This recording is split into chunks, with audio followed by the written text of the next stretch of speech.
Rabbil alamin wassalatu wassalamu ala asyrafil anbiya'i wal mursalin nabiyina Muhammadin wa ala alihi wa sahbihi ajma'in. Allahumma syrah li sadri wa yassir li amri wahlul 'uqdatam min lisani yafqahu qawli. Allahumma inna nas'aluka ilman nafi'a wa rizqan thayyiban wa amalan mutaqabbala. Allahumma la ilma lana illa ma 'allamtana fa'allimna ma yanfa'una wanfa'na bima 'allamtana ya karim. Bapak Ibu dan jamaah sekalian yang kami muliakan, alhamdulillah tiada hentinya kita memanjatkan syukur kita kepada Allah Subhanahu wa taala, karena hanya dengan taufik dan kemudahan daripadanya lah kita bisa kembali bertemu di rumah Allah ini. Kalau tidak salah ini pertemuan yang kedua dengan saya, atau sudah lupa Bu? Ini pertemuan yang kedua dengan saya di sini, alhamdulillah. Dan mudah-mudahan nanti apa yang kita pelajari bersama, apa yang kita baca bersama bisa menjadi tambahan keimanan dan ketakwaan kita kepada Allah Subhanahu wa taala. Allahumma amin. Bapak Ibu sekalian, mengawali kajian kita di pagi ini, saya ingin berikan satu pertanyaan ilustrasi, Pak. Ibu-ibu, ada tempat yang pengen jenengan kunjungi tapi belum kesampaian, Bu? Ada, Bu? Di mana? Di Aqsa, Masjid Aqsa. Masjidil Aqsa. Nah, di Masjid Aqsa. Tapi jenengan tahu mboten bentuk Masjid Aqsa itu bagaimana? Ya, belum pernah ke sana, tapi ada fotonya. Berarti jenengan kurang lebih tahu Masjid Aqsa itu seperti apa. Kenapa? Dari foto. Seandainya tidak ada foto, Bu, tidak ada foto, tidak ada media sosial, tidak ada televisi, kinten-kinten jenengan bisa tahu enggak gimana bentuk Masjidil Aqsa itu? Enggak tahu? Yakin? Nah, saya pindah ke Ka'bah. Nah, karena mungkin tidak banyak yang pergi ke Masjid Aqsa di tetangga kita, di antara tetangga kita. Tapi kalau umroh atau haji, nonton betul? Nah, mungkin sebagian ada yang belum pernah umroh, tapi tahu bentuk Ka'bah betul? Tahu bentuknya, kotak ditutupi kain hitam. Dari mana kita tahunya? Nah, mungkin lihat sendiri langsung atau lihat fotonya, lihat fotonya. Kalaupun misalnya tidak ada foto, tidak ada televisi, tidak ada media, jenengan bisa tahu tidak bentuk Ka'bah? Dari cerita. Nah, dari cerita. Yang umroh cerita, Ka'bah bentuknya kayak gini. Berarti nuwun sewu, kita mengetahui sesuatu itu caranya bagaimana, Bu? Satu, melihat langsung. Yang kedua, kalau tidak melihat langsung, melihat yang semisal foto atau gambar atau yang semisal. Yang ketiga, kalau tidak atau belum pernah melihat langsung, juga belum pernah melihat yang semisal, yang ketiga dari informasi yang benar. Kalau informasi yang salah bisa dipegang. Misalnya ada cerita Ka'bah itu bentuknya bulat, percaya betul kan? Bisa aja percaya, tapi mesti salah. Maka syaratnya harus informasi yang benar. Nah, di dunia ini Bapak Ibu sekalian, ilmu yang paling mulia niku ilmu apa? Ketika jenengan mengenal apa atau siapa. Ilmu yang paling mulia adalah Al-Quran. Oke, tidak salah. Kenapa Al-Quran? Al-Quran itu petunjuk. Al-Quran itu ucapan siapa? Ucapan Allah.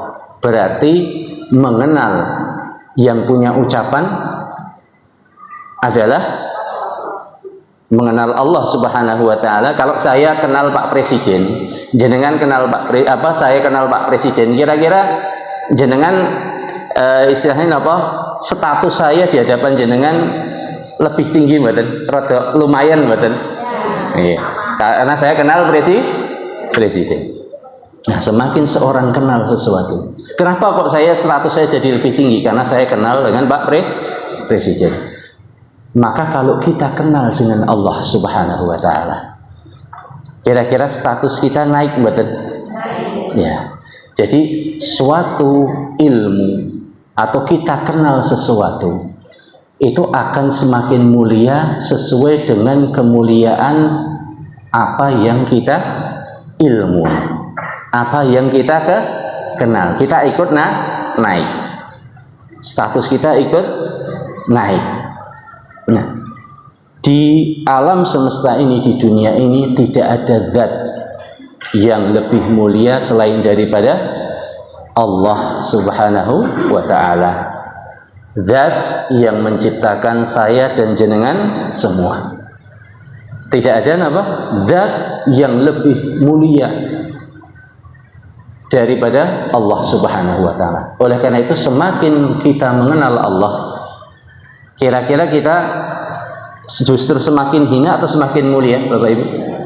Semakin mulia. Semakin kita mengenal Allah, semakin kita mulia. Hanya saja kita pernah melihat Allah, Bu? Tidak pernah. Ada yang semisal dengan Allah? Tidak ada juga. Berarti satu-satunya cara kita kenal Allah dengan apa? Dengan informasi. Informasi dari mana? Dari Al-Quran atau dari hadis Nabi Sallallahu Alaihi Wasallam. Kira-kira kalau dengan logika dan kecerdasan kita bisa kenal Allah betul? Tahu gitu, Bu. Iya. Saya ingin kasih gambaran lagi, Bu. Ini sedikit muter-muter tidak apa-apa nggih. Ya, biar agak fokus dulu. Nah, nanti kita masuk kepada hadisnya. Nih. Jenengan tahu orang yang paling kaya sekarang ini? Sinten? Elon Musk ini nggih. Elon Musk yang paling kaya di dunia. Dulu siapa? Mark Zuckerberg atau sinten sing duwe Facebook niku. Kinten-kinten niku tiyang sing cerdas betul. Cerdas. Orang yang pintar betul? Pintar. Tapi kenapa kok enggak kenal Allah? Dia orang cerdas sampai dengan kecerdasannya jadi orang paling kaya di dunia. Tapi kok enggak kenal sama Allah? Kita contoh yang lain. Yang nemu lampu ini siapa, Bu? Nah, Thomas Alva Edison. Niku ini cerdas betul. Cerdas, pintar. Tapi kenal sama Allah betul? Tidak. Ya. Dari sini nuwun sewu, dan masih banyak contoh yang lain. Kita tahu dari sini bahwasanya sak cerdas-cerdasnya kita, sepinter-pinternya kita, kalau tidak dibimbing oleh Allah dan Rasulnya, tidak diajari untuk mengenal Allah dan Rasulnya, kira-kira kenal betul? Tidak akan kenal. Oleh karena itu, itulah tugas para nabi dan rasul, mengenalkan Allah kepada kita. Kenapa? Karena meskipun manusia itu cerdas, pandai, sak pandai-pandainya manusia, tapi kalau tidak dikenalkan kepada Allah dan Rasulnya dengan bimbingan wahyu, dia tidak akan mengenal Allah. Buktinya mana, Bu? Banyak orang-orang paling cerdas di dunia ternyata apa? Boten kenal Gusti Allah. Bahkan hanya untuk mengakui ada zat yang menciptakan dirinya saja. Ngakui betul, Bu? Banyak yang tidak ngakui. Banyak yang tidak ngakui kalau dirinya itu ada zat yang menciptakan, apalagi kenal kepada zat itu Allah Subhanahu wa ta'ala. Oleh karena itu nuwun sewu Bapak Ibu sekalian, sehebat apapun kita, secerdas apapun kita, kalau tanpa bimbingan wahyu, maka kita tidak akan mengenal Allah Subhanahu wa ta'ala. Dan mengenal Allah itu adalah ilmu yang paling mulia. Kenapa ilmu yang paling mulia? Karena apa? Karena keilmuan kita, nilai kita itu sesuai dengan keilmuan kita atau ilmu yang kita miliki tentang sesuatu. Nuwun sewu, ada ndak miliarder dari nuwun sewu dari sampah? Wonten mboten? Ada miliarder dari sampah? Sampah. Jogja kan masalahnya masalah sampah nggih. Ada ndak miliarder dari minuman keras? Ada. Tapi meskipun dia kaya dari minuman keras, kira-kira terhormat mboten di mata kita? Tidak. Kenapa? Karena sumbernya dari satu yang diharamkan Allah. Beda dengan nuwun sewu, mungkin orang yang kaya diberi kekayaan karena apa? Karena pekerjaan yang halal. Pekerjaan mungkin jual beli komputer atau jual beli apa saja yang halal. Maka sama-sama kaya Bapak Ibu, sama-sama miliarder, tapi statusnya di mata kita beda betul? Beda. Demikian juga kita ketika mengenal Allah Subhanahu wa ta'ala, maka apa? Zat yang kita kenal adalah zat yang maha mulia, yang paling tinggi, yang paling agung. Maka tentu tidak sama dengan kita punya ilmu tentang misalnya tentang perkara-perkara yang lain selain mengenal Allah Subhanahu wa ta'ala. Nah, dan ilmu niku sangat berpengaruh dengan kualitas keimanan saya dan jenengan semua. Semakin kita mengenal Allah, semakin pripun? Semakin kita kuat imannya. Semakin kita bertakwa, semakin kita merasakan pengagungan kepada Allah Subhanahu wa ta'ala. Tapi semakin tidak kenal, semakin kita meremehkan. Nun sewu jenengan ada yang statusnya guru napa dosen? Bu, ada? Atau mungkin napa? Bu Lurah, Bu Camat, tonton? Nah, nun sewu.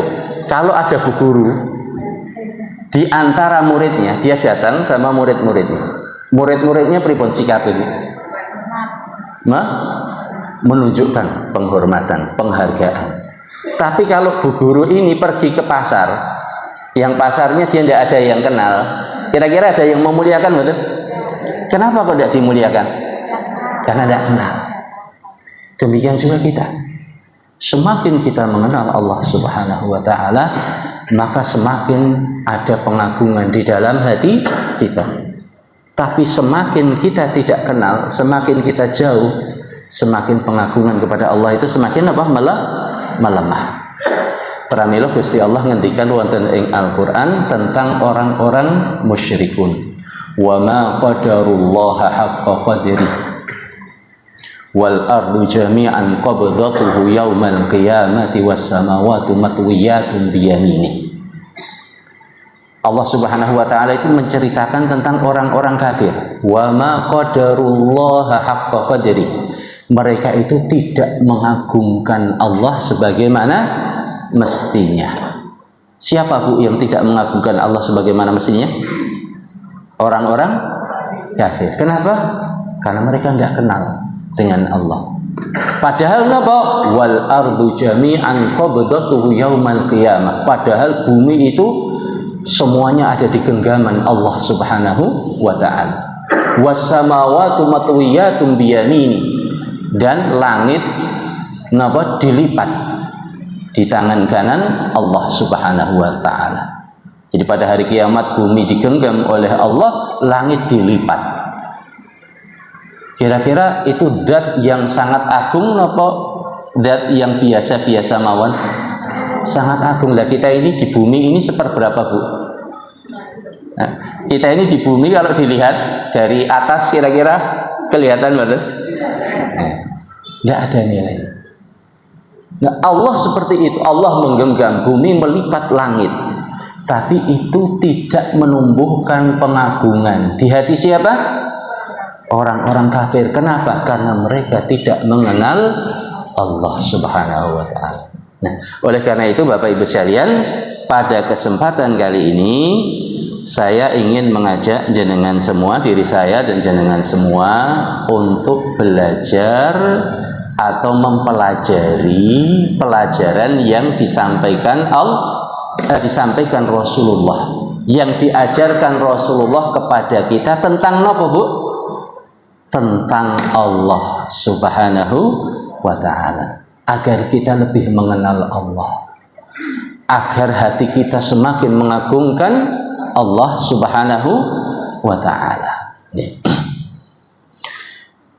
Insya Allah nanti kita akan membaca dua hadis. Ya, dua hadis ini ada di dalam kitab Ushulul Iman. Ushulul Iman itu pondasi-pondasi dasar keimanan. Pondasi-pondasi dasar keimanan. Hadis yang pertama, insya Allah ini hadis yang biasa Bapak Ibu dengar, tapi monggo mari kita renungkan lebih mendalam lagi. Yang pertama adalah hadis Abi Hurairah radhiyallahu taala anhu, bahwasanya Rasulullah sallallahu alaihi wasallam bersabda, qala Allah taala, Allah Subhanahu wa taala berfirman. Siapa, Bu, yang berfirman? Allah. Berarti hadis niki hadis napa? Hadis qudsi. Nah, hadis qudsi itu hadis yang disandarkan kepada Allah Subhanahu wa ta'ala. Kalau hadis saja itu ucapan Nabi. Kalau athar itu ucapan sahabat.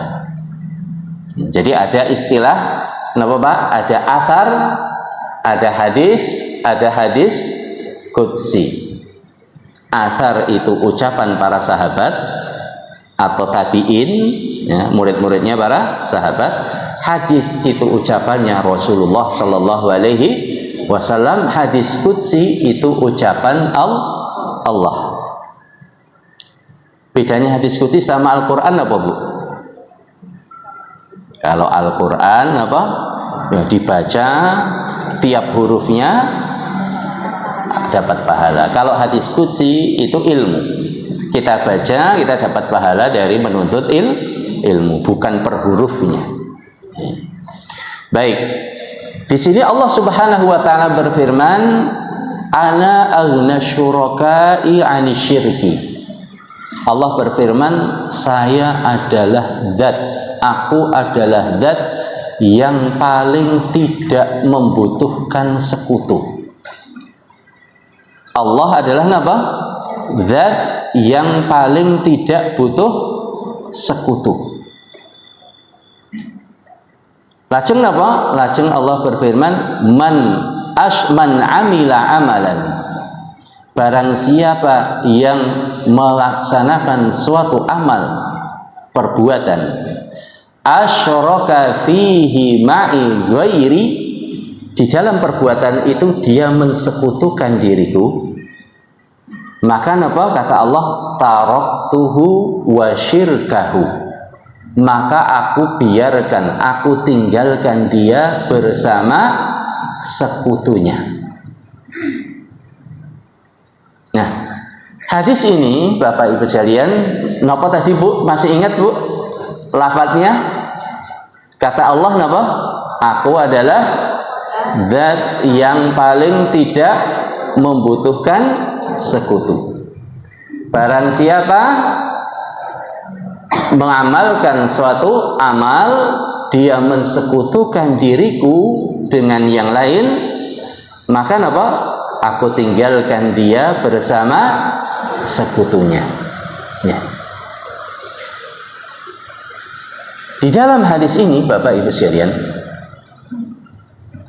Allah itu adalah zat yang tidak ridho apabila disekutukan. Nuwun sewu Bu, secara gambaran mawon, jenengan nek diduakan bapak terima mboten? Kalau diduakan bapak terima mboten? Padahal halal mboten niku? Halal. Tapi kita untuk sekedar pendekatan pemahaman ya. Kita makhluk diduakan itu tidak terima. Padahal kita itu apa sih? Apa jasa kita? Apa peran kita? Sedangkan Allah Subhanahu wa ta'ala, jenengan hari ini bahagia mboten Bu? Pagi-pagi sedih nopo gembira?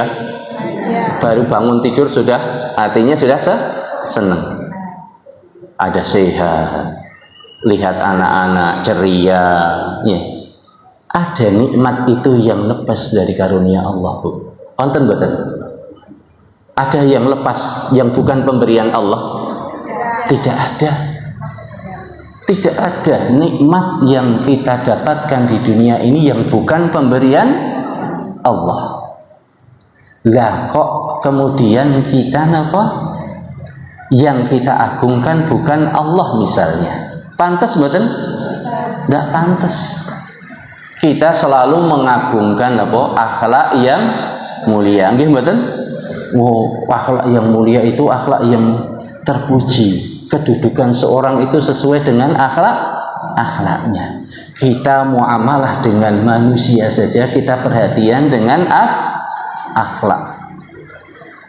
Sedangkan sebagian manusia bermuamalah dengan Allah tidak menjaga hak-hak Allah Subhanahu wa ta'ala. Kalau ada orang tidak menunaikan hak Allah niku akhlake sae napa awon? Awon. Kita tidak menunaikan hak manusia saja, akhlak kita akhlak yang jelek.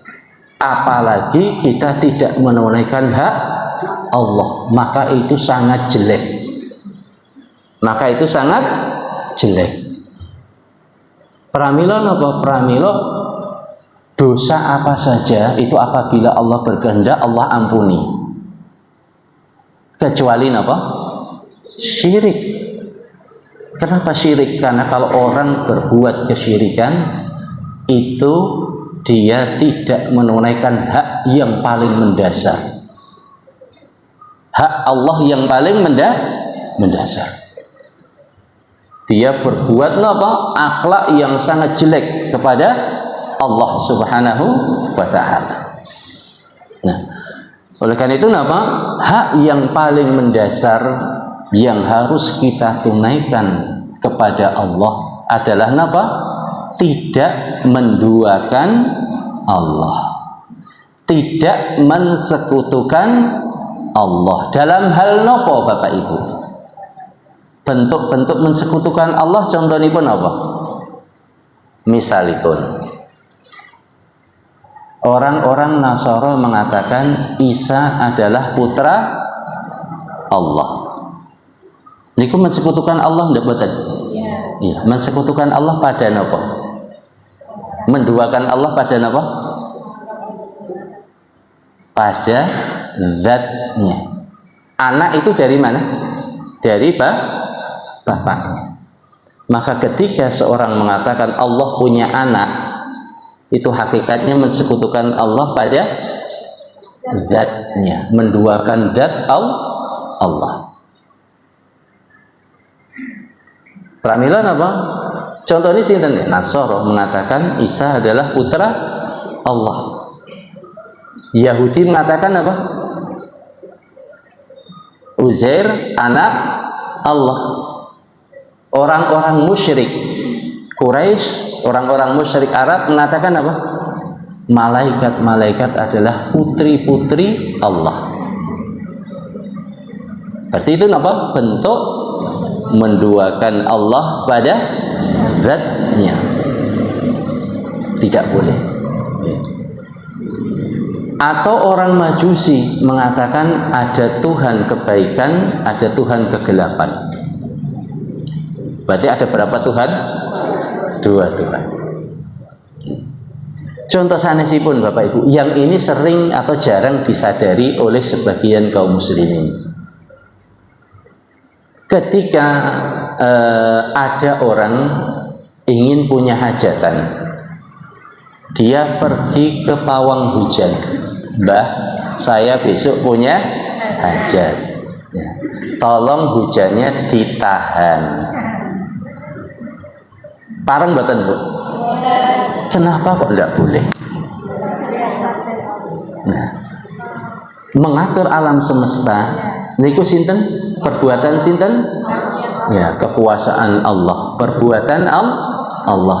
Maka termasuk diantaranya mengatur hujan. Ketika ada orang menisbatkan pengaturan hujan kepada selain Allah, berarti dia mensekutukan Allah pada apa? Pada perbuatannya.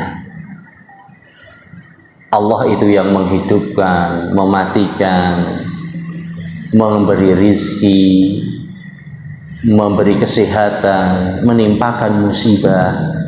Kalau jenengan takut musibah karena ada danyang yang tidak ditunaikan haknya, dalam anggapan sebagian orang, wonten mboten niku? Wonten. Kadang apa? Kadang ya banyaklah yang seperti itu ya. Berarti itu mensekutukan Allah pada apa? Pada perbuatan Allah. Pareng mboten? Tidak boleh. Allah tidak butuh itu.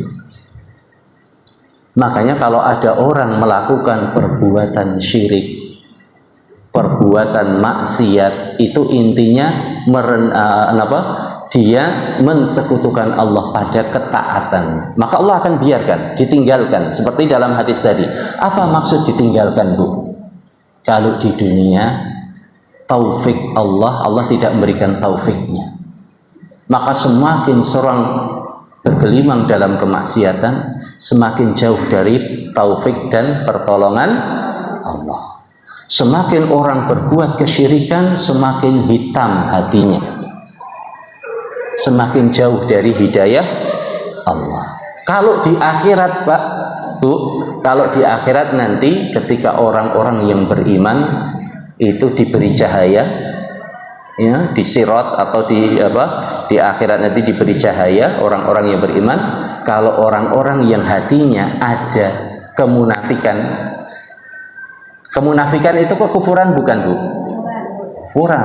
Innal munafiqina fid darkil asfali minan nar. Orang munafik itu di lapisan paling bawah daripada api neraka. Lebih bawah daripada nerakanya orang kafir. Kenapa, Pak? Karena orang munafik itu mensekutukan Allah dalam keyakinan. Dalam keyakinannya dia mensekutukan Allah. Maka Allah tinggalkan. Nanti di akhirat ketika orang-orang yang beriman berjalan dengan cahaya dari Allah, kenapa? Orang-orang munafik pripun? Kullama adha'at ma haulahu dhahaballahu binurihim. Setiap kali ada cahaya kelip, mereka jalan, Allah tinggalkan, Allah cabut lagi cahayanya. Jadi barang siapa yang mensekutukan aku dengan yang lain, kata Allah, aku tinggalkan dia bersama sekutunya. Apa maksudnya Allah tinggalkan orang tadi bersama sekutunya? Di dunia dia jauh dari taufik dan hidayah. Dia dijauhkan dari taufik dan hidayah. Di akhirat dia dijauhkan dari cahaya Allah. Setiap kali orang berjalan menuju menyeberangi jembatan as-sirat ataupun menuju mendekat kepada surga, orang-orang munafik mereka cahayanya dihilangkan, dibiarkan dalam kegelapan, dibiarkan oleh Allah dalam kegelapan. Ya. Lajeng ada yang lain, Bapak Ibu. Tadi kan tidak boleh mensekutukan Allah pada satu zatnya. Yang kedua perbuatannya. Yang ketiga apa? Pada keyakinan nanti termasuk masuk semuanya, Bu. Nanti ada 5 ya, termasuk keyakinan itu ada juga. Tapi itu nanti di amal hati, di perbuatan hamba. Ada yang kelima nanti. Tapi itu juga masuk juga karena 5 ini apa saling berkaitan. Orang yang mensekutukan Allah pada zatnya pasti mensekutukan pada perbuatannya, pasti mensekutukan pada sifat. Mensekutukan Allah pada sifatnya. Ada tidak mensekutukan Allah pada sifatnya? Nonton boten. Contohnya apa? Nah, contohnya ada tidak dulu Bu, di koran itu kenapa tulisan Gemini. Nah, rezekinya Anda rezeki minggu ini seret, jodohnya lancar. Nonton betul? Berarti itu mengaku apa? Mengetahui apa? Mengetahui perkara yang gaib. Mengaku mengetahui perkara yang gaib. Padahal perkara yang gaib itu sifatnya sifat Allah. Mengetahui perkara yang gaib itu ilmunya Allah, dan ilmu itulah sifat Allah. Maka ketika ada orang meyakini ada manusia atau makhluk yang lain mengetahui perkara yang gaib selain Allah, berarti apa? Dia mensekutukan Allah pada apa? Pada sifat Allah, yaitu apa? Ilmu. Niku bahaya mboten? Bahaya, Bu. Bahayane napa? Kanjeng Nabi sallallahu alaihi wasallam ngendikan, man ata'arrafan lam yuqbal lahu salatun arba'ina yauman. Barang siapa yang mendatangi dukun itu mengetahui perkara yang mengaku mengetahui perkara yang gaib, badan? Ya. Man ata'arrafan, barang siapa yang mendatangi dukun, maka sholatnya tidak akan diterima selama 40 hari. Bahaya mboten niku? Sholat tapi tidak dapat ganjaran. Ning tetap sholat mboten?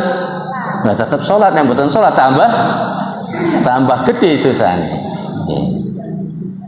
Wa man saddaqahu faqad kadzdzaba bima jaa bihi Muhammad sallallahu alaihi wasallam. Dan barang siapa yang membenarkan ucapan orang-orang yang mengaku mengetahui perkara yang gaib, maka dia telah mendustakan ajaran Muhammad sallallahu alaihi wasallam. Wah, parang mboten Bu mendustakan ajaran Rasulullah. Tidak boleh. Kufur niku. Kafir. Pramila napa? Tidak boleh kita mensekutukan Allah pada apa? Sifatnya. Di antara sifat Allah itu ilmu. Atau mensekutukan Allah, misalnya contoh lain, sifat Allah adalah kasih sayang Allah. Kasih sayang Allah. Contohnya pun apa? Ini menurut saya sensitif, tapi harus kita ingatkan. Karena banyak di antara kaum muslimin yang terpeleset. Jenengan merasa dosanya sedikit napa banyak, Bu? Banyak. Nek ndonga langsung nyuwun Gusti Allah, minder mboten? Tidak minder ya? Tidak. Ada ndak yang minder? Ada orang merasa dosanya banyak, mau doa minta langsung sama Allah, minder. Akhirnya apa? Nah, mintanya sama hamba Allah yang soleh. Betul? Nah, bisa minta syafaat, bisa minta hajat, bisa minta doanya disampaikan kepada Allah. Kalau mintanya kepada misalnya kepada orang soleh atau nabi, minta hajat, berarti itu syirik besar. Kenapa, Bu? Karena tadi di antara perbuatan Allah apa? Memberi rizki. Makanya kalau mintanya kepada selain Allah yang diminta hajat kita, duniawi kita, misalnya nopo biar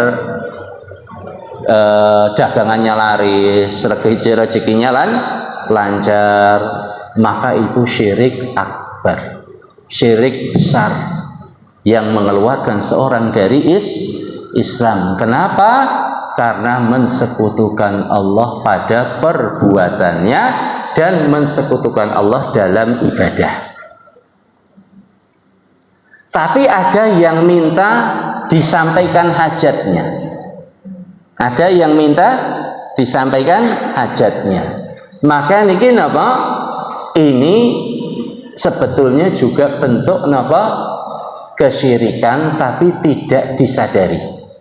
Orang yang minta itu tidak sadar. Misalnya apa? Karena merasa dosanya banyak, minder minta sama Allah, mintanya lewat perantara, ya Rasulullah sampaikan hajat kami kepada Allah.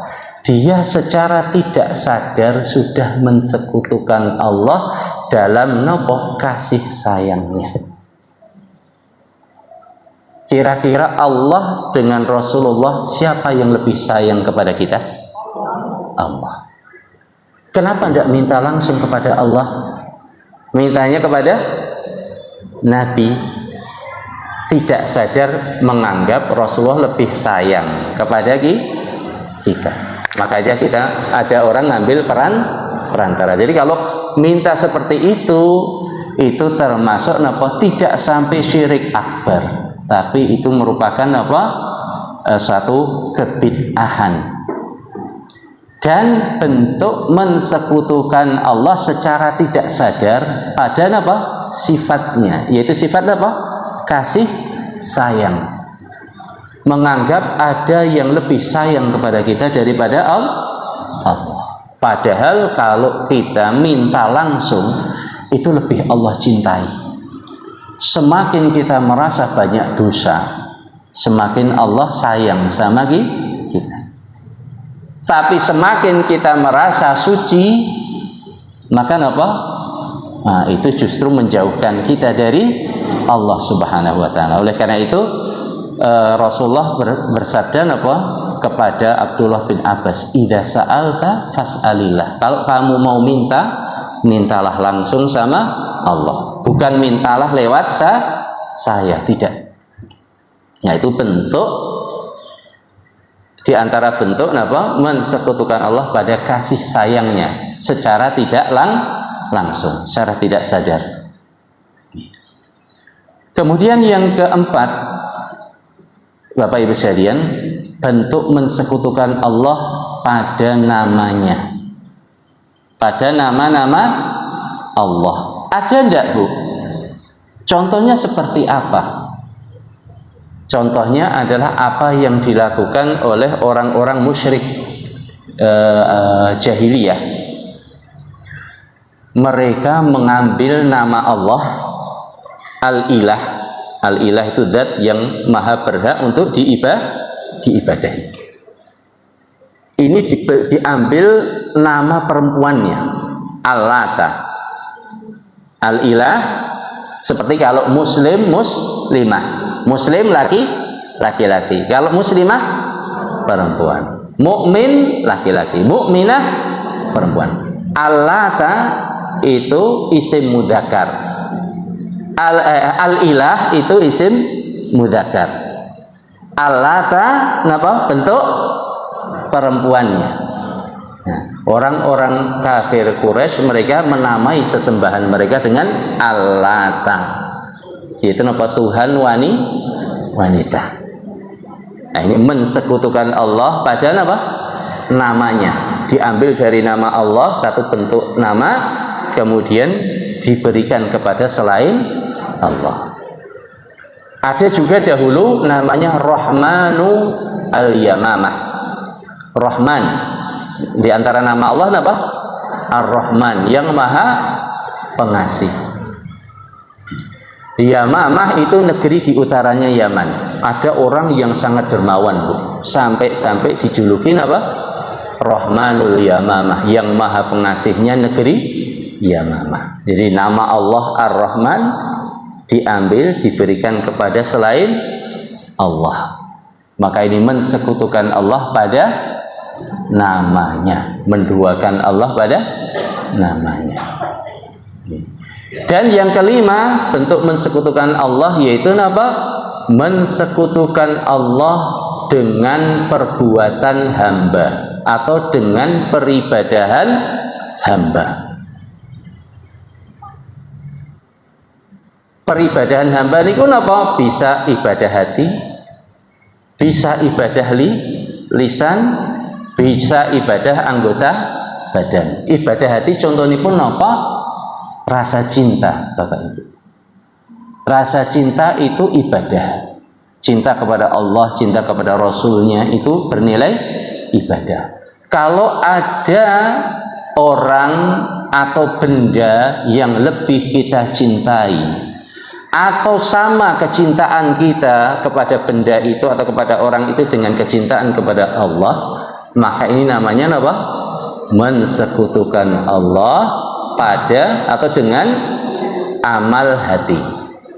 Mensekutukan Allah dengan amal hati. Pramila Allah Subhanahu wa taala berfirman wonten ing Al-Qur'an, wa minan nasi may yattakhidhu min dunillahi andada. Di antara manusia itu ada yang mengambil sekutu-sekutu selain Allah. Yuhibbunahum kahubbillah. Mereka mencintai sekutu-sekutu itu sebagaimana mencintai Allah. Berarti parang mboten Bu menyamakan kecintaan kita kepada Allah dengan kecintaan kepada selain Allah, boleh tidak disamakan? Tidak boleh. Walladzina amanu asyaddu hubban lillah. Adapun orang-orang yang beriman, mereka lebih cinta kepada Allah. Jadi cinta kepada Allah, kepada Rasulnya itu harus di atas kecintaan kepada yang lainnya. Suatu ketika Umar bin Khattab pernah berkata, ya Rasulullah, innaka la ahabbun nas ilayya illa min nafsi. Wahai Rasulullah, sesungguhnya Anda ini adalah orang yang paling saya cintai, kecuali atas diri saya sendiri. Jadi Umar mengatakan apa? Rasulullah adalah orang yang paling beliau cintai, kecuali atas dirinya sendiri. Maka Rasulullah berkata apa? La ya Umar. Tidak wahai Umar, engkau tidak akan sempurna imanmu sampai apa? Hatta akuna ahabba ilaika min nafsi. Sampai aku lebih engkau cintai daripada dirimu sendiri. Termasuk apa Bu? Termasuk ketaatan. Dalam ketaatan itu wonten kesyirikan mboten? Nah, ada Bu. Ya. Orang yang dia lebih takut kepada pimpinan daripada kepada aturan Allah, itu hakikatnya sudah mensekutukan apa? Allah dalam ketaatan. Oleh karena itu nuwun sewu Bu, seandainya pemangku kepentingan, pemangku keputusan di negara kita itu hatinya dipenuhi ketaatan kepada Allah, kira-kira negara kita makmur betul? Di Saudi aja yang cuman punya minyak, jenengan lihat negara-negara yang diterapkan aturan Islam, mereka adalah negara-negara yang paling kaya di dunia, negara-negara yang paling aman di dunia. Kenapa? Karena ada nilai-nilai tauhid. Ketaatan kepada Allah itu yang paling utama. Bukan ketaatan kepada pimpinan, bukan kecintaan kepada harta. Nah, ini diantara apa? Diantara bentuk-bentuk apa? Mensekutukan Allah. Tidak boleh kita mensekutukan Allah dalam hal apa? Satu, pada zatnya tidak boleh kita menduakan Allah, tidak boleh menduakan Allah pada perbuatan Allah, tidak boleh menduakan Allah pada sifat-sifatnya, tidak boleh menduakan Allah pada nama-namanya, dan tidak boleh menduakan Allah dalam peribadahan kita. Apa yang dimaksud dengan ibadah? inti ibadah adalah pengagungan. Kita menundukkan badan kita dalam rangka mengagungkan Allah.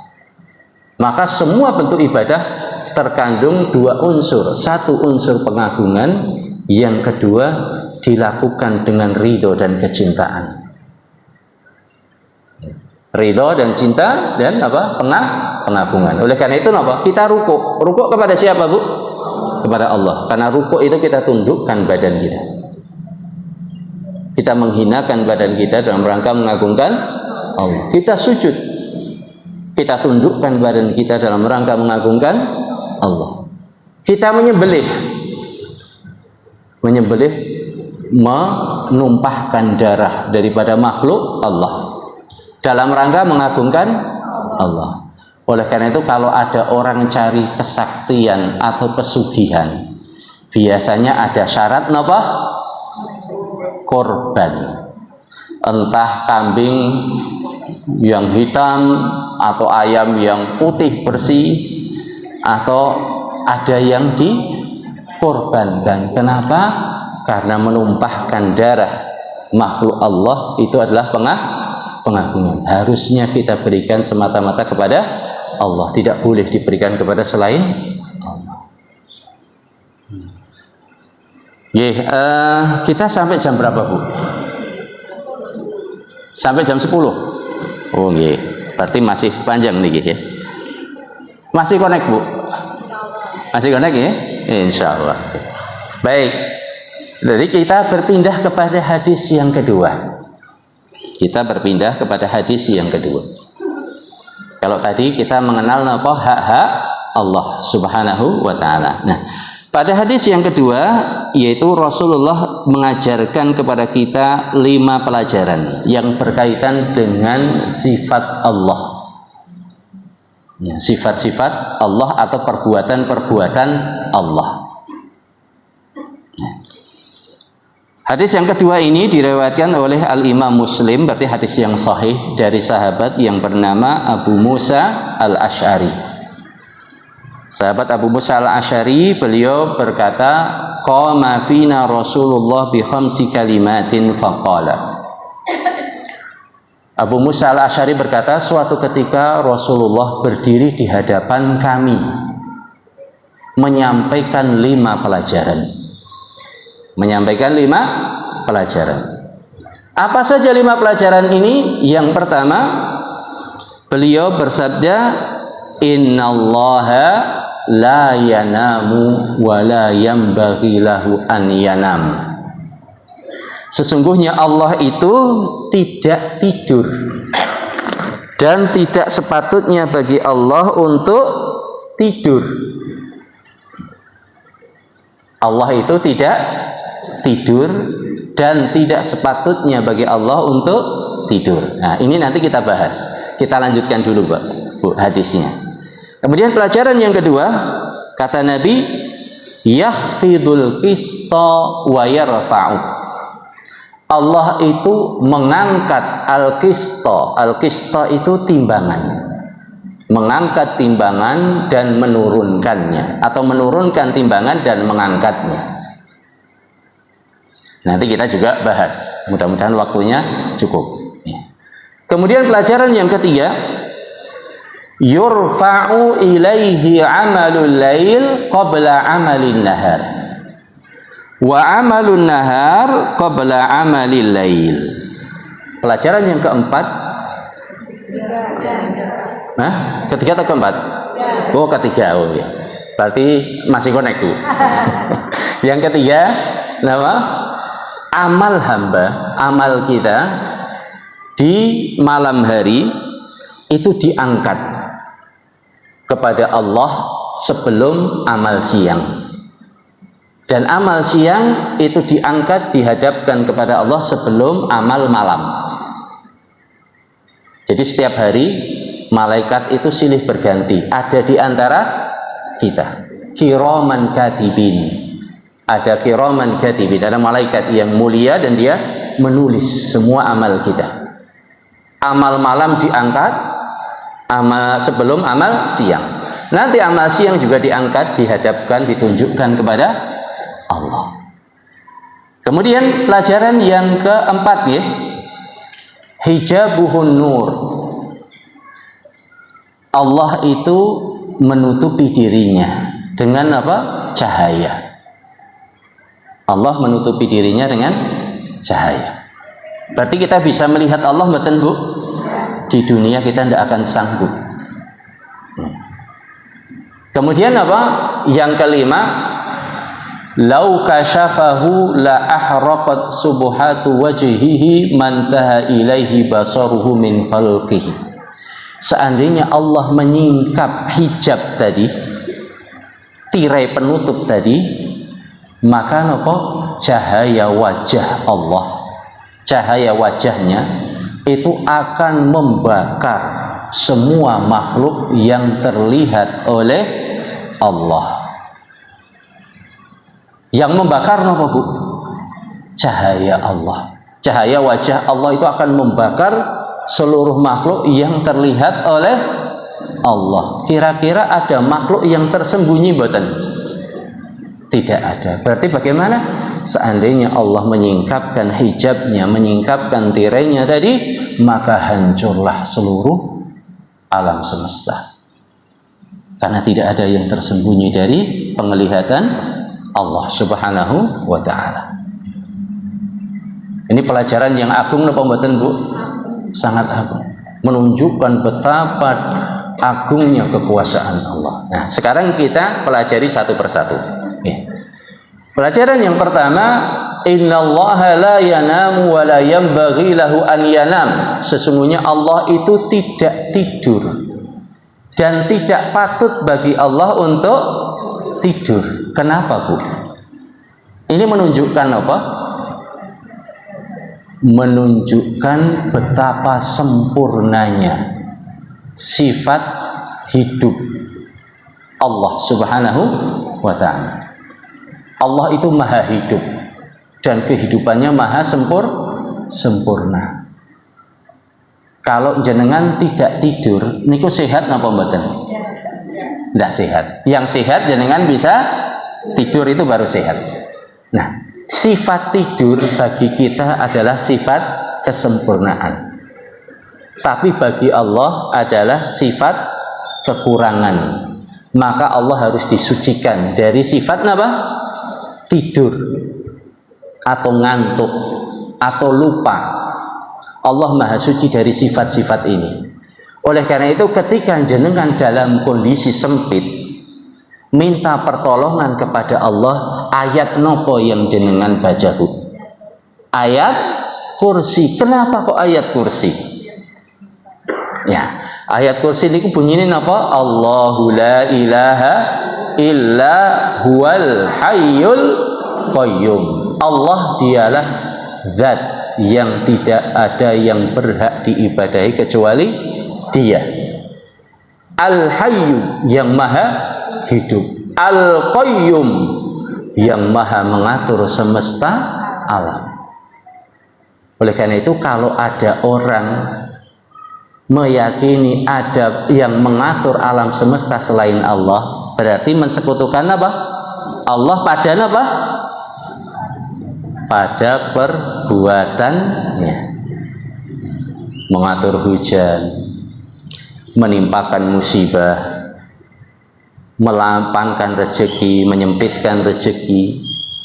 Itu semua adalah apa? Perbuatan Allah. Tidak boleh kita nisbatkan kepada selain Allah.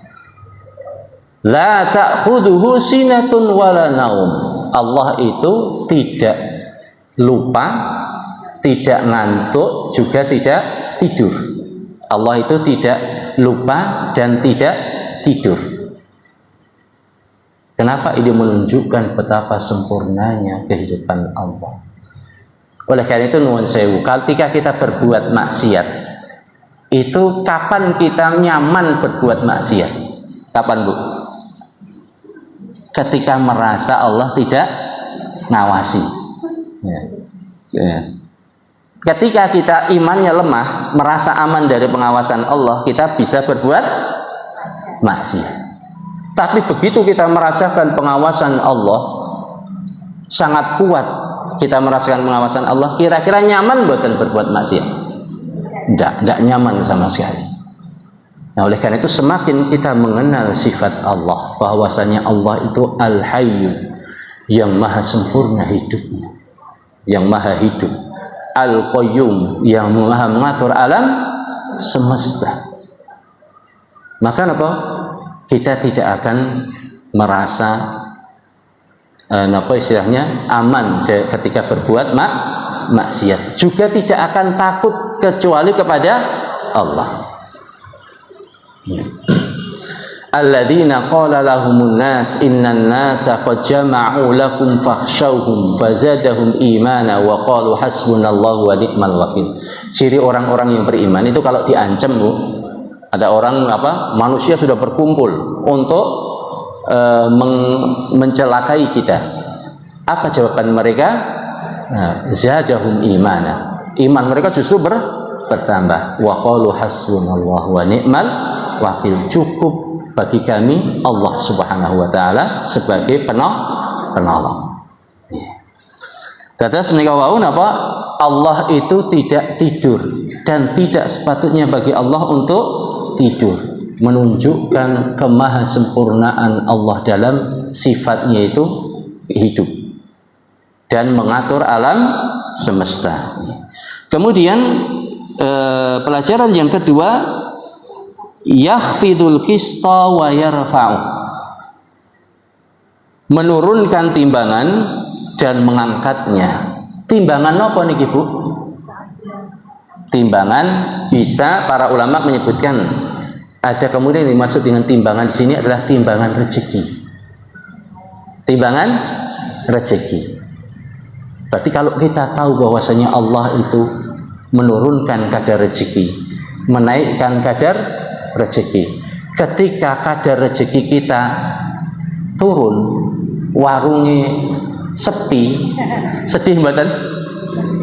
Ya, secara fitrah manusia sedih. Tapi secara kalau kita melihat dari kacamata keimanan, itu semua adalah ujian Allah kepada kita. Maka tidak perlu bersedih. Ketika dunia jenengan dibentangkan jadi orang sak kaya-kayanya manusia, niku rawan sombong mboten? Rawan sombong, rawan meninggikan diri. Tapi kalau orang tahu, kalau dia paham bahwasanya ketika Allah membentangkan rezeki, mengangkat kadar rezeki, itu adalah pengaturan Allah pada diri kita. Kira-kira sombong betul? Tidak. Pramila wonten ing akhir surat Al-Hadid, Allah Subhanahu wa taala berfirman, ma asabakum min musibatin fil ardi wala fi anfusikum illa fi kitabim min qabli an nabra'aha inna dzalika 'ala Allahi yasir. Apapun musibah yang menimpa dirimu atau yang terjadi di bumi, itu sesungguhnya apa? Sudah tercatat di satu kitab sebelum Allah menciptakan musibah itu. Jadi apapun, Pak, Bu, rezekinya sempit, rezekinya lapang, itu sudah tercatat. Tujuannya apa? Kenapa kok Allah memberitahu ini kepada kita? Likaila ta'saw 'ala ma fatakum wa la tafrahu bima atakum, agar kalian jangan bersedih atas nikmat-nikmat yang hilang, apa-apa yang luput dari kita, dan tidak sombong atas karunia yang Allah berikan kepada kita. Jadi kalau kita tahu Allah itu sudah menulis takdir, Allah itu mengangkat kadar rezeki, menurunkan timbangan rezeki, maka apapun kondisi kita, satu, kita tidak sedih, dua, tidak sombong. Tidak sedih, tidak sombong. Kenapa? Karena semuanya itu adalah pengaturan Allah dan ujian Allah kepada kita. Kemudian yang kedua, tadi timbangan apa, Bu? Timbangan rezeki. Yang kedua, timbangan amal. Sebagaimana ucapan atau nuwun sewu, sebelum saya sampaikan ucapan Imam Malik, jenengan amalnya sama atau berbeda-beda, Bu? Ada amal yang jenengan sukai, Ada yang kurang disukai, nonton? Apa yang disukai kira-kira? Sedekah seneng, Bu? Seneng. Puasa seneng. Terus napa melih? Kira-kira yang kurang seneng kenapa? Ada enggak? Ada, Bu, pasti. Ada orang yang seneng baca Quran, tapi sholat sunnahnya kurang suka atau kurang semangat. Ada yang kalau sedekah semangat, tapi kalau puasa ya kurang semangat. Nah, ada itu, Bu, di antara kita? Ada, itu realita kita. Ya, kalau jenengan enggak ada, Ustaz, saya suka semua, ngapusi ya. Ya, itu kalau saya suka semua enggak lah. Nah, Imam Malik kenapa? Imam Malik berkata, innallaha qasama al-a'mal bainakum kama qasamal arzaq. Imam Malik gurunya Imam Syafi'i, ya. Imamnya penduduk Madinah. Beliau berkata apa? Sesungguhnya Allah itu membagi amal di antara kalian sebagaimana membagi rezeki. Kalau kebetulan jenengan dilapangkan dunianya, apa? Ya mana biasanya senang sedekah. Nah, itu diopeni, Bu. Diopeni. Jenengan yang sempit dunianya jangan ngangkah apa? Ngoyak yang dilapangkan. Ngejarnya bagaimana? Ngajarnya dengan apa yang mudah bagi kita. Misalnya dengan zikir, dengan baca Quran itu kan tidak butuh duit. Tapi kalau bangun masjid butuh duit. Tapi meski demikian kita juga tidak boleh terlena, karena yang namanya amal harta itu bukan dilihat dari nominalnya, Bu, tapi prosentase. Jadi amal harta beda dengan amal anggota badan. Kalau amal anggota badan, saya tasbih sekali, jangan tasbih sekali, relatif sama. Tinggal nanti keimanan yang membedakan. Tapi kalau amal badan, amal harta itu berdasar prosentase dari apa yang Allah berikan kepada kita. Makanya kalau kita tidak hati-hati, perasaan amalnya, amal hartanya sudah banyak, ternyata apa? Di sisi Allah sedikit ganjarannya. Sedekahnya orang yang hartanya banyak sekali. Makanya jangan nanti habis pulang dihitung. Ini pendapat harian berapa? Ini yang harus disedekahkan berapa? Agar apa? Agar jangan sampai kita merasa sudah banyak bersedekah ternyata nilainya kecil. Karena Rasulullah mengatakan apa? Al-mukthirun humul mukilluna yaumal qiyamah. Orang yang paling banyak hartanya itu paling sedikit ganjarannya di akhirat. Loh, kok bisa? Ya karena merasa sudah apa? Sudah infak banyak, ternyata persentasenya masih kecil dibandingkan apa yang Allah berikan. Ya. Terus kenapa tadi Allah meninggikan timbangan kadar rezeki, timbangan amal, membagi amal. Ada yang dijadikan senang sedekah, ada yang dijadikan senang ngaji, ada yang dijadikan senang ilmu, ada yang dijadikan senang puasa. Ya. Lajeng napa melih timbangan ganjaran. Timbangan ganjaran tadi. Ya, timbangan pahala. Karena bisa jadi kelihatannya kecil tapi nilainya besar. Kelihatannya besar ternyata nilainya kecil. Nah, lajeng kita beralih kepada pelajaran yang ketiga nggih. Ya, yang ketiga. Yurfa'u ilaihi amalul lail qabla amalin nahar. Amal di malam hari itu diangkat di hadapan kepada Allah sebelum amal siang, dan amal siang diangkat sebelum amal malam. Sebagaimana wonten hadis ingkang dipun riwayataken Al Imam Bukhari wonten ing Sahih Bukhari. Rasulullah sallallahu alaihi wasallam bersabda, yata'aqabuna fikum malaikatun bil-laili wa malaikatun bin-nahar fayajtami'una fi sholati subhi fi sholatil fajri wa sholatil asar. Malaikat malam dan malaikat siang itu silih berganti bersama kita. Jadi ada enggak, Pak, malaikat bersama kita, Ibu? Ada sekarang ini. Apalagi kita ngaji Ngaji itu ada kelompok malaikat yang Allah perintahkan untuk apa? Mencari majelis ilmu. Wonten ing Sahih Muslim, innalillahi malaikatan sayyahin. Sungguhnya Allah itu memiliki kelompok malaikat yang dia perintahkan untuk mencari majelis-majelis ilmu. Kalau ketemu mereka saling manggil. Halumu ila bughiyatikum.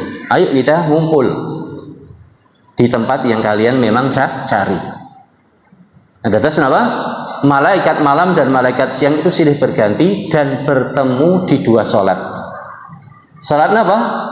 Sholat subuh dan sholat asar. Oleh karena itu Allah Subhanahu wa ta'ala berfirman, hafidhu 'alas sholawati was sholatil wusta wa qumu lillahi qanitin. Jagalah sholat 5 waktu, terutamanya sholat yang pertengahan. Apa sholat pertengahan itu? Subuh atau asar. Nah, dia ada di tengah, di antara sholat malam dan sholat siang. Nah, kenapa? Karena pada waktu subuh dan waktu asar itu bertemu dua malaikat, dua kelompok malaikat, malaikat malam dan malaikat siang. Yang malaikat malam naik menghadap Allah membawa catatan amal di malam hari. Kira-kira amal di malam hari kira-kira banyak apa sedikit Bu amal kita? Kalau sudah isya kira-kira masih sibuk beramal atau segera mapan? Nah, ketika kita tahu bahwasanya amal kita itu diangkat di siang dan malam hari, kira-kira akan menyia-nyiakan waktu betul? Tidak. Makanya Allah berfirman, wal 'asr innal insana lafi khusr illa alladziina aamanu wa 'amilus shalihat wa tawassaw bil haqq wa tawassaw bis sabr. Terus malaikat malam naik menghadap Allah, fayas'aluhum rabbuhum wa huwa a'lamu bihim. Allah bertanya kepada mereka padahal Allah lebih tahu. Kaifa taraktum ibadi? Bagaimana kalian meninggalkan hamba-hambaku? Dalam kondisi apa kalian meninggalkan hamba-hambaku? Maka jawaban malaikat apa? Atainahum wa hum yusallun. Taraknahum wa hum yusallun wa atainahum wa hum yusallun. Kami mendatangi mereka di waktu asar dalam keadaan mereka sholat. Dan kami mendatangi mereka di waktu subuh. Dan kami meninggalkan mereka di waktu subuh juga dalam kondisi mereka sholat. Nah, ini pentingnya apa Bu? Di antara pentingnya sholat asar dan sholat subuh dan menunaikannya tepat waktu, agar jangan sampai malaikat naik dalam kondisi kita masih ketiduran dan tidak ikut dilaporkan nanti sholat kita. Nah, ini kenapa pelajaran yang ketiga. Yang keempat, hijabuhun nur. Allah itu menutupi dirinya dengan cahaya. Nah, dahulu Nabi Musa minta kepada Allah, qala rabbi arini anzur ilaik. Ya Allah, tunjukkan dirimu kepadaku agar aku bisa melihatmu. Apa jawaban Allah? Qala lan tarani. Engkau tidak akan mampu melihatku. Walakin inzur ilal jabali. Tapi lihatlah ke gunung itu. Fa in istaqarra makanahu fasawfa tarani. Kalau gunung itu masih ada di tempatnya, maka engkau akan melihat diriku. Falamma tajalla rabbuhu lil jabali ja'alahu dakka. Maka tatkala Allah menunjukkan dirinya sedikit saja kepada gunung itu hancur seperti debu. Wa kharra Musa sa'iqa, dan Nabi Musa jatuh pingsan. Ini menunjukkan apa Bu? Betapa maha berkuasanya Allah, betapa dahsyatnya kekuasaan Allah. Allah belum merintah saja, baru menampakkan sedikit saja gunung hancur. Maka kira-kira kita berani menyombongkan diri Bu di hadapan Allah? Nah, dalam hadis Anas Beliau berkata, innakum la ta'maluna a'malan fi a'yunikum adab minasya'r. Kunna na'udduhum fi ahdi Rasulillah minal mubiqat. Sahabat Anas berkata, kalian ini melakukan suatu dosa, menurut kalian dosa itu lebih ringan daripada rambut. Rambut niku berat apa? Ringan, Bu? Ringan. Menurut kalian, dalam pandangan kalian, dosa itu lebih ringan daripada rambut. Padahal dahulu kami di masa Rasulullah melihat dosa ini sebagai apa? Kebinasaan, sebagai dosa yang besar. Oleh karena itu sangat erat, Bu, antara apa kaitannya dosa dengan keimanan kita. Semakin hati kita peka, semakin mengenal Allah, semakin dosa itu terlihat besar. Tapi semakin hati bebal, hatinya keras, semakin meremehkan dosa. Oleh karena itu sahabat yang mulia Abdullah ibnu Abbas, beliau berkata, la tangduru ila sigharidzam. Jangan kalian melihat kecilnya dosa, tapi lihatlah, perhatikan keagungan zat yang engkau durhaka kepadanya. Jadi jangan kita melihat kecilnya dosa, tapi yang dilihat apa? Keagungan Allah Subhanahu wa ta'ala. Allah menunjukkan sedikit saja kepada gunung hancur berkeping-keping. Dan ketika Mi'raj, Rasulullah ditanya, wahai Rasulullah, apakah Anda melihat Allah? Kata Rasulullah, nurun ana arah. Yang saya lihat itu cahaya. Bagaimana mungkin saya melihat Allah? Jadi apa? Allah itu menutupi dirinya dengan cahaya. Tapi nanti pada hari kiamat, sebagaimana sabda Nabi, sebagaimana firman Allah, waladaina mazid. Bagi penduduk surga itu ada nikmat tambahan, yaitu melihat Allah setiap Jumat. Itu nikmatnya penduduk surga. Allah beri kekuatan sehingga bisa melihat Allah. Mungkin jenengan bertanya, apa sih nikmatnya melihat Allah? Gimana? Coba jenengan kalau melihat putra napa wayah, bahagia mboten, Bu? Padahal itu napa? Makhluk. Kita lihat anak cucu kita, bentuknya, rupanya, senyumnya, hati bahagia mboten? Bahagia. Kita pengen melihat anak kita selalu demikian. Bagaimana ketika kita melihat Allah, zat yang menciptakan segala bentuk keindahan di alam semesta. Allah Subhanahu wa ta'ala, Rasulullah bersabda, innallaha jamilun yuhibbul jamal. Sungguhnya Allah itu maha indah dan mencintai keindahan. Dan pelajaran yang terakhir, lau kasyafahu la ahraqat subuhatu wajhi man taha ilaihi basaruhu min khalqi. Seandainya Allah menyingkapkan tirainya, maka cahaya wajahnya itu akan menghancurkan, membakar seluruh alam semesta.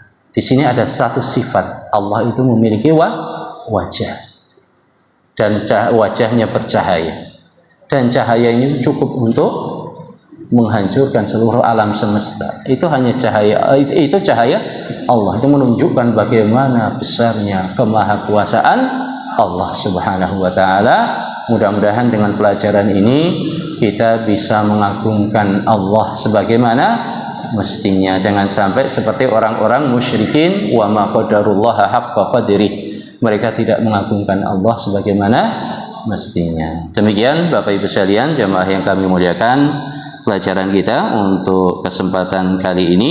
Ada sesi tanya jawab, betul? Ada nggih? Oh nggih. Monggo silahkan langsung mawon apa doa ya. Monggo silahkan yang berkenan diaminkan ya. Allahumma lakal hamdu kama yanbaghi li jalalika wa 'azimi sultanik. Lakal hamdu anta nurus samawati wal ard. Walakal hamdu anta qayyimus samawati wal ard. Walakal hamdu anta malikus samawati wal ard. Allahumma bika amanna wa laka aslamna wa 'alaika tawakkalna wa ilaika anabna wa bika khasamna wa ilaika anabna faghfir lana ma qaddamna wa ma akharna wa ma asrarna wa ma a'lanna wa ma anta a'lamu bihi minna antal muqaddim wa antal muakhir la ilaha illa ant. Allahumma ighfir lil muslimina wal muslimat wal mu'minina wal mu'minat al ahya'i minhum wal amwat Allahumma aslih lana dinana alladhi huwa ismatu amrina. Ya Allah, perbaikilah agama kami yang mana agama itu adalah tameng bagi kami. Wa aslih lana dunyana allati fiha ma'ashuna. Dan perbaikilah dunia kami yang mana disitulah kehidupan kami. Wa aslih lana akhiratana allati ilaiha ma'aduna. Dan perbaikilah akhirat kami yang kesanalah tempat kembali kami. Waj'alil hayata ziyadatan lana fi kulli khair. Dan jadikan kehidupan sebagai tambahan kebaikan bagi kami. Waj'alil mauta rahatan lana min kulli syarr. Dan jadikanlah kematian sebagai peristirahatan kami dari setiap kejelekan. Rabbana fil lana wa liwalidina warhamhum kama rabbana shighara. Rabbana atina fid dunya hasanah wa fil akhirati hasanah wa qina adzabannar. Subhana rabbika rabbil izzati amma yasifun wa salamun alal mursalin walhamdulillahi rabbil alamin. Wa akhiru da'wana subhanakallahumma bihamdik asyhadu an la ilaha illa anta astaghfiruka wa atubu ilaik. Assalamualaikum warahmatullahi wabarakatuh.